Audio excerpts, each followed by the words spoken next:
Baik, sekalian aja ya pada pembahasan kali ini, eee, kalian jangan lupa absen dulu deh, absen dulu baru kalian bisa ngeliat video ini, biar nanti nggak memakan pelajaran yang lain. Oke, pada pembahasan ini biar langsung sekalian kita habisin di bab satu. Di bab satu kemarin itu kita membahas tentang transport membran, lalu tentang reproduksi sel dan juga sintesis protein. Pada pertemuan minggu lalu juga, Bapak hanya mengasih video dari YouTube orang lain yang mungkin nanti pembahasannya mungkin ada yang ngerti, ada yang kurang ngerti atau bagaimana. Nah, di sini Bapak perjelas lagi pada pertemuan kali ini sebelum kita nanti masuk di pertemuan bab kedua. Jadi biar tidak ada hutang di antara kita gitu.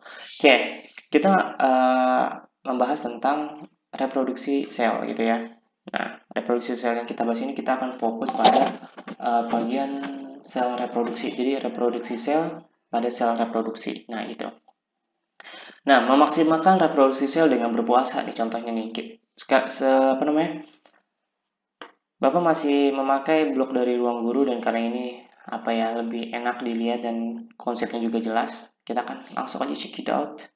Oke, reproduksi sel. Jadi sel itu kenapa kita bisa tumbuh sampai sebesar ini dari kita bayi sampai kita bisa seganteng dan secantik ini? Karena tadi sel kita tiap hari, tiap saat melalui yang namanya reproduksi sel atau pembelahan sel.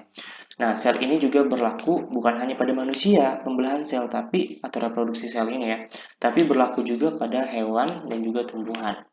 Oke. Nah, kita akan bahas fokus pada manusia terlebih dahulu. Untuk hewan dan tumbuhan akan dibahas pada pertemuan yang lain. Oke, kita lihat di sini reproduksi sel.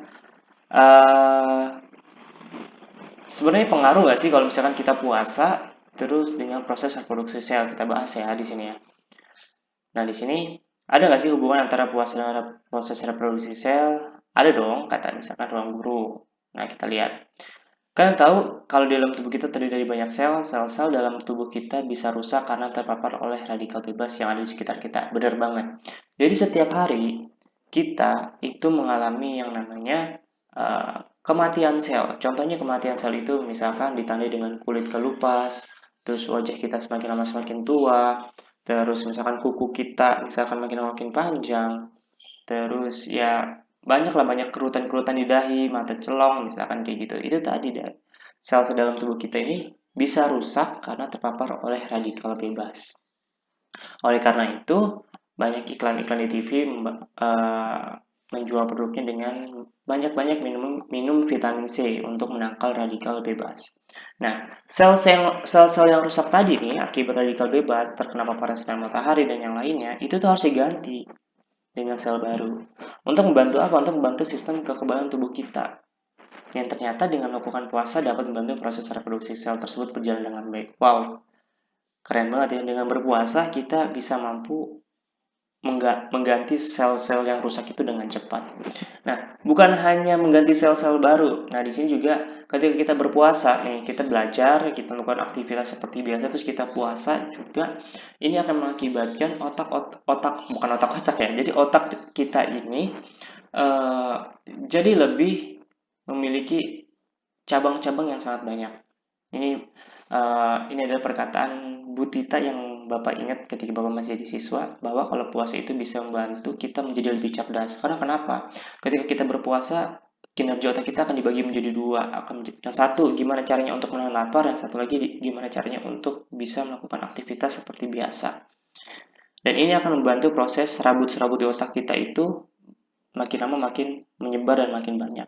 Semakin banyak serabut yang dibentuk, maka kita akan semakin cerdas. Makanya kalau kalian ingin cerdas, jangan lupa untuk berpuasa. Dan diet juga ya bisa juga dari berpuasa. Kita lanjut ya. Tadi, sel-sel yang rusak ini bisa diganti secara alami oleh tubuh. Nah, ini bisa dibantu lebih cepat dengan cara berpuasa. Kita lihat nih. Jumlah sel dalam tubuh manusia itu, nih tahun 2013 lalu, Eva Bianconi dari University of Bologna, Italia, dan rekan-rekannya menemukan bahwa di dalam pembuluh darah ada sekitar 80.000 km pembuluh kapiler dengan diameter rata-rata 3/4 mm. Wow. Pembuluh darah dilapisi oleh sel endotel yang berukuran panjang sekitar 60 mikron per juta meter. Mantap kali ya, bisa dilihat pakai mikroskop elektron seperti ini ya. Dan lebar 20 mikron yang memberikan sekitar 2,5 triliun sel endotel pada pembuluh kapiler dengan menjumlahkan seluruh angka Jumlah sel dalam tubuh manusia sekitar 37 triliun sel. Wow, banyak banget kan. Maha suci Allah ya, subhanallah. Ini sampai sedetail ini Allah tuh ngasih tahu ke kita bahwa hal-hal yang kayak gini yang kita nggak lihat pakai mata kita itu sangat banyak banget itu selnya. Oke, kita lanjut ya. Selama puasa, kita nggak makan dan minum kan, otomatis banyak pemakaian cadangan energi dalam tubuh yang menyebabkan pembelahan sel berjalan dengan baik secara bersamaan. Ini terjadi karena tubuh mengambil energi itu dan glikogen dalam hati dan lapisan lemak yang ada di bawah kulit. Nah, sebenarnya pada pembahasan kali ini kita akan fokus membahas reproduksi sel itu pada mitosis dan juga meiosis. Oke, mungkin kan juga udah dengar ya kemarin ya, tapi ini Bapak bahas dulu biar Bapak tidak ada hutang menjelaskan. Nah, sekarang kita akan bahas ya, tadi itu prolognya di awal, sekarang kita bahas ke mitosis. Mitosis merupakan pembelahan sel dari sel tunggal menjadi dua sel yang identik. Fungsinya sama, pembelahan sel secara mitosis ini terjadi dari ujung rambut sampai ujung kaki, seluruh tubuh pokoknya deh. Nah, pembelahan sel secara mitosis yang benar, yaitu pembelahan yang terjadi dari ujung kaki sampai dari ujung rambut sampai ke ujung kaki. Dia itu uh, enggak terjadi pada pembelahan di alat reproduksi kita.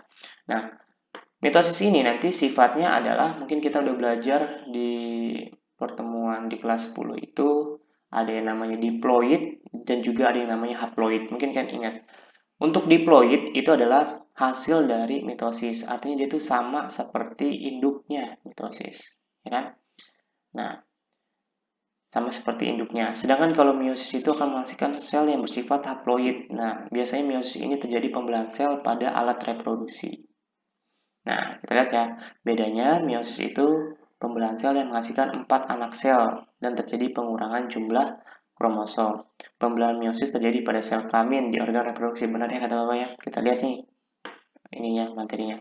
Mitosis sel tunggal membelah menjadi dua sel identik. Nah, tadi ini sel awal ketika melalui pembelahan dia akan menjadi dua sel yang identik.